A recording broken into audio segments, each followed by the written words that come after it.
بسم اللہ الرحمن الرحیم۔ السلام علیکم۔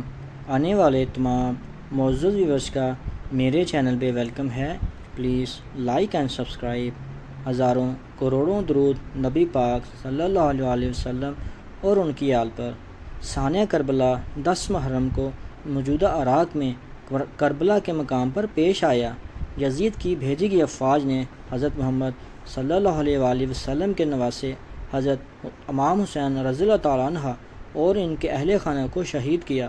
حضرت امام حسین رضی اللہ تعالیٰ عنہ کے ساتھ 72 ساتھی تھے، جن میں سے 18 اہل بیت کے اراکین تھے۔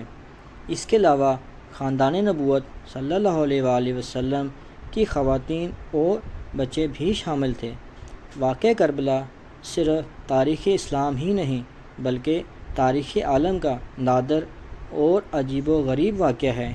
دنیا میں یہی ایک واقعہ ایسا ہے جس سے عالم کی تمام چیزیں متاثر ہوئیں۔ آسمان متاثر ہوا، زمین متاثر ہوئی، شمس و قمر متاثر ہوئے، حتیٰ کہ خود خداوند عالم متاثر ہوا۔ اس کا تاثر شفق کی سرخی ہے جو واقعہ کربلا کے بعد سے افق آسمانی پر ظاہر ہونے لگی۔ یہ وہ غم انگیز اور الم آفرین واقعہ ہے جس نے جاندار اور بے جان کو خون کے آنسو رلایا ہے۔ اس واقعے کا پس منظر رسول اور اولاد رسول کی دشمنی ہے۔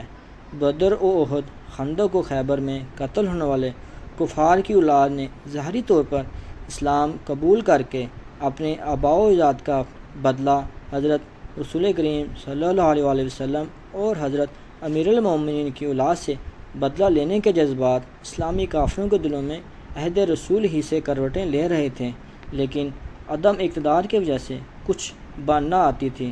رسول اکرم صلی اللہ علیہ وسلم کے انتقال کے بعد جب 78 ہجری میں امیر المومنین برسر اقتدار آئے تو ان لوگوں کو مقابلہ کا موقع ملا جو عنان حکومت کو دانتوں سے تھام کر جگہ پکڑ چکے تھے۔ بالآخر وہ وقت آیا کہ یزید ابن معاویہ خلیفہ بن گیا۔ حضرت علی رضی اللہ تعالیٰ عنہ اور حضرت امام حسن رضی اللہ تعالیٰ عنہ شہید کیے جا چکے تھے۔ عہد یزید میں امام حسین رضی اللہ تعالیٰ عنہ سے بدلہ لینے کا موقع تھا۔ یزید نے خلافت منصوبہ پر قبضہ کرنے کے بعد امام حسین علیہ السلام کے قتل کا منصوبہ تیار کیا اور ایسے حالات پیدا کر دیے کہ حضرت امام حسین رضی اللہ تعالیٰ عنہ کربلا میں آ پہنچے۔ یزید نے براویت 80,000 فوج بھجوا کر امام حسین رضی اللہ تعالیٰ عنہ کو 18 بنی ہاشم اور بہترین اصحاب سمیت چند گھنٹوں میں موت کے گھاٹ اتار دیا۔ حضرت امام حسین رضی اللہ تعالیٰ عنہ 28 رجب 60 کو مدینہ سے روانہ ہو کر 10 محرم الحرام 81 ہجری کو رسول اکرم صلی اللہ علیہ وسلم کی خدمت میں پہنچ گئے۔ ظالموں نے 7 محرم الحرام سے پانی بند کر دیا اور 10 محرم کو نہایت بے دردی سے تمام لوگوں کو قتل کر ڈالا۔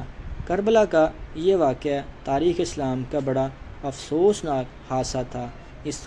اس واقعی خبر اللہ نے حضور اکرم صلی اللہ علیہ وسلم کو کر دی تھی۔ چنانچہ روایات میں آتا ہے کہ حضور صلی اللہ علیہ وسلم نے اپنی زوجہ حضرت ام سلمہ رضی اللہ تعالیٰ عنہ کو ایک شیشی میں کچھ مٹی دے کر فرمایا تھا کہ یہ اس جگہ کی مٹی ہے جہاں میرے نواسے کو شہید کیا جائے گا۔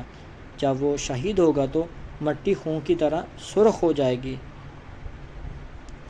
کربلا کے واقعے کے وقت حضرت ام سلمہ رضی اللہ تعالیٰ عنہ زندہ تھیں اور جس وقت امام حسین علیہ السلام شہید ہوئے یہ مٹی خون کی طرح سرخ اور مائع ہو گئی تھی۔ اسلامی تاریخ کو کسی اور واقعے نے اس قدر اور اس طرح متاثر نہیں کیا جیسے سانحہ کربلا نے کیا۔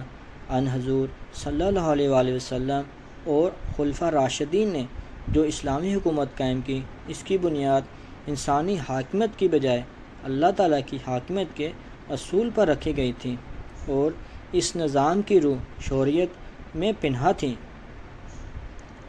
اسلامی تعلیمات کا بنیادی مقصد بنی نوع انسان کو شخصی غلامی سے نکال کر خدا پرستی، حریت فکر، انسان دوستی، مساوات اور اخوت و محبت کا درس دینا تھا۔ خلفائے راشدین کے دور تک اسلامی حکومت کی یہ حیثیت برقرار رہی۔ یزید کی حکومت چونکہ ان اصولوں سے ہٹ کر شخصی بادشاہت کے تصور پر قائم کی گئی تھی، لہذا جمہور مسلمان اس تبدیلی کو اسلامی نظام شریعت پر ایک کاری ضرب سمجھتے تھے۔ اس لیے حضرت امام حسین رضی اللہ تعالیٰ عنہ محض ان اسلامی اصولوں اور قدروں کی بقا و بحالی کے لیے میدان عمل میں اترے۔ راہ حق پر چلنے والوں پر جو کچھ میدان کربلا میں گزری وہ جور جفا، بے رحمی، استبداد کی بدترین مثال ہے۔ نواسہ رسول صلی اللہ علیہ وسلم کو میدان کربلا میں بھوکا پیاسا رکھ کر جس بے دردی سے قتل کر کے ان کے جسم اور سر کی بے حرمتی کی گئی، اخلاقی لحاظ سے بھی تاریخ اسلام میں اولین اور بدترین مثال ہے۔